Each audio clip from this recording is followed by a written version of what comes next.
բայց ես խնդրում եմ, մի խառնվեք իմ անձնական գործերին։ Ես տեսա այն օրը Արսենը ձեր մոտից որ դուրս եկավ ու վստահ եմ, որ ինքը պատմել է իմ մասին, որ ես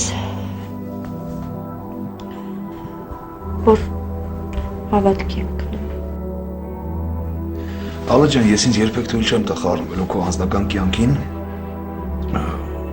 բայց ուղղակի ինձ մի բան է հետաքրքիր։ Այդ ինչպես է ստացվել, որ դու համալրել ես աղանդավորների շարքերը ու դրան գումարած նաև ստիպում ես նույնը անել երեխային։ Ուղղակի, չգիտեմ, փորձում հասկանալ, դու որ այդքան խելացի կին ես, ինչպես ստացվեց։ Գիտեք, ես հիմա ինչ էլ ասեմ, միևնույն է դուք ինձ ճիշտ չեք հասկանում։ Իսկ ինչ եմ արել, որ նման տպավորություն եմ թողել քեզ վրա։ Չէ ուզում վիրավորել ես, սխալ հասկացաք ինձ։ Չէ, ես հասկացա, ուղղակի կատակում եմ։ Գիտեք, մի քանի տարի առաջ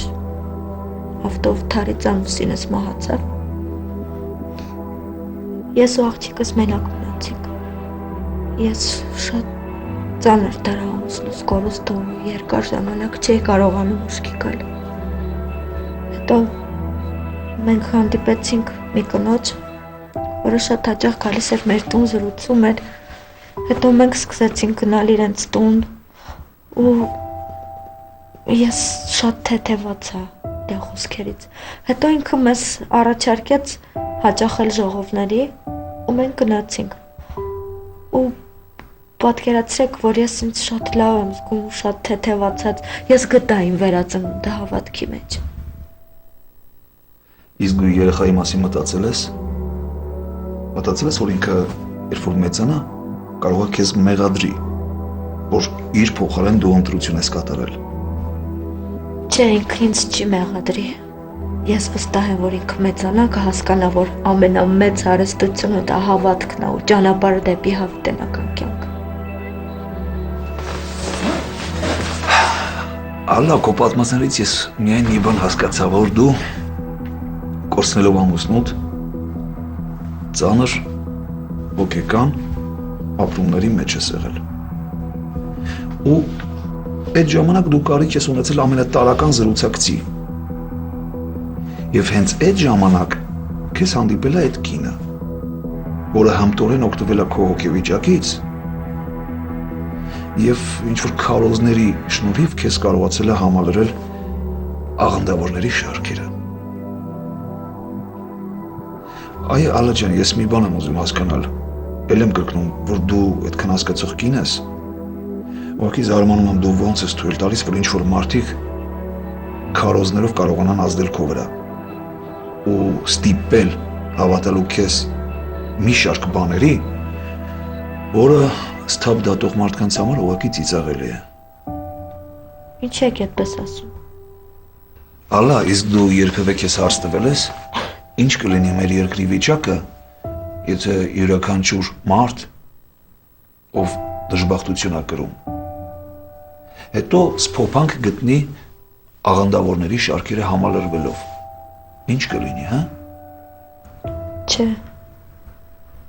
Դրա մասին ես չեմ մտածել։ Ալա ջան, դու ինքդ շատ լավ գիտես, որ մենք քրիստոնեությունը որպես պետական կրոն ընդունել ենք անցնելով մեծ զրկանքների միջով։ Եվ այդ կրոնն է, որ կարողացել է մեր ազգին համախմբել։ Իսկ դու եւ ձեր շարքերը համալրած մոլորյալները ուղղակի ուրանում եք մեր նախնիներին։ Ասեմ ավելի, ձեր մեկուսացումը ձեռք է տալիս միայն օտարին։ Հավատա, դա հենց այդպես էլ կա։ Դուք ոչ մի բան չգիտեք մեր հավատքի մասին ու խնդրում եմ մի արտահայտվեք։ Դուք ձեր կյանքում ապրել եք անհոգ ու ոչ մի խնդիր չեք ունեցել։ Լավ, ասենք թե դու խնդիրներ ես ունեցել։ Իսկ ինչ ա տվել քեզ քո հավատը։ Ինչ։ Իսկ ով ասեց, որ ես չեմ ունեցել խնդիրներ։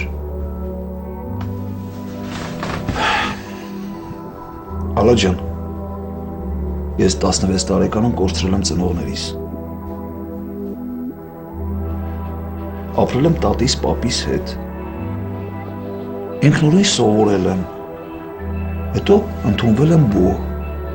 Ավարտելուց հետո գնացել եմ բանակ, վերադարձել եմ։ Երկար ժամանակ աշխատել եմ ուրիշի մոտ։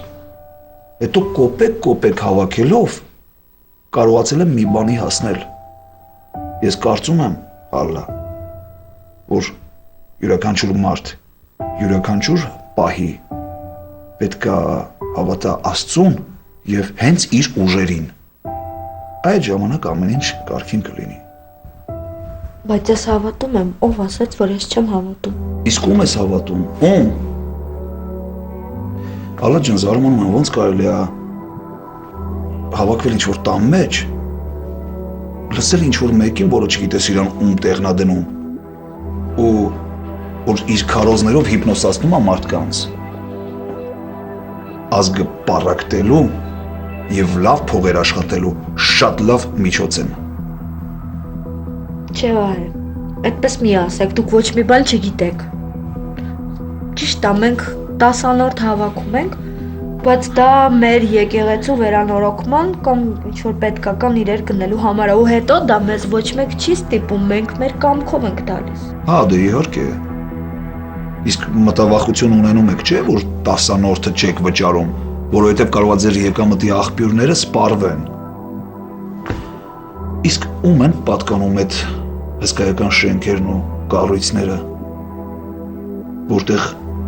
երկու սուրբ նկար են կախում ու անուններ դնում են եկեղեցի, ում են պատկանում։ Իհարկե մեզ են պատկանում, մենք միշտ այդտեղ ենք հավաքվում։ Իսկ եթե մի օր այդ եկեղեցու, ինչպես որ դուք եք անվանում,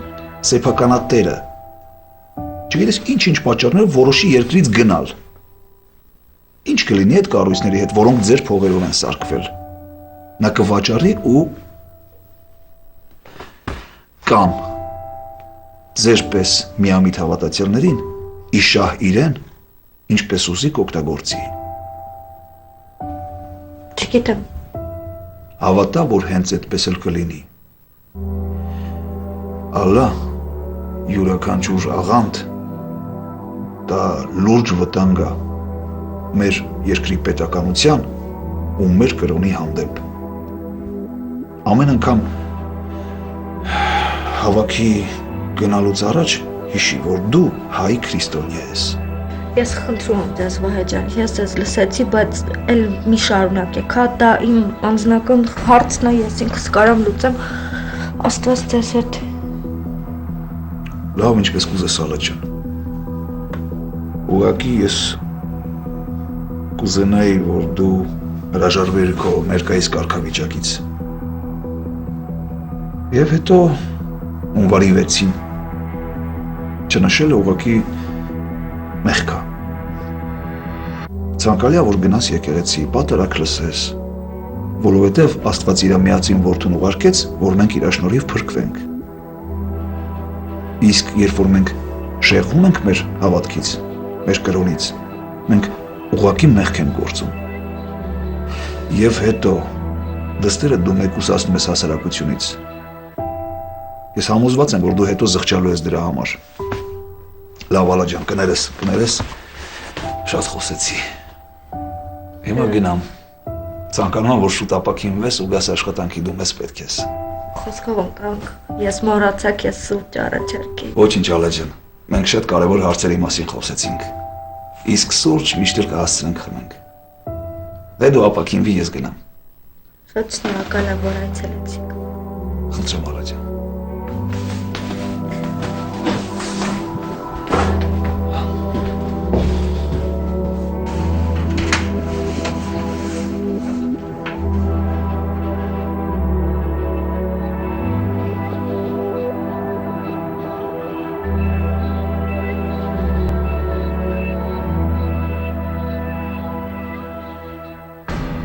Երանի ասածներս վերլուծես ու հետ կանգնես այդ ճանապարհից։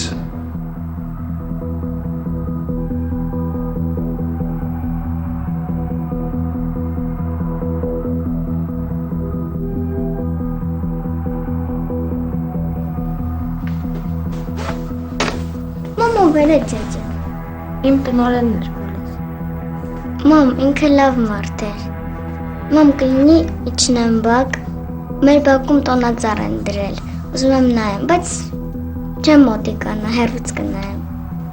Չէ Մարի ջան, չի կարելի, չեմ թողնում։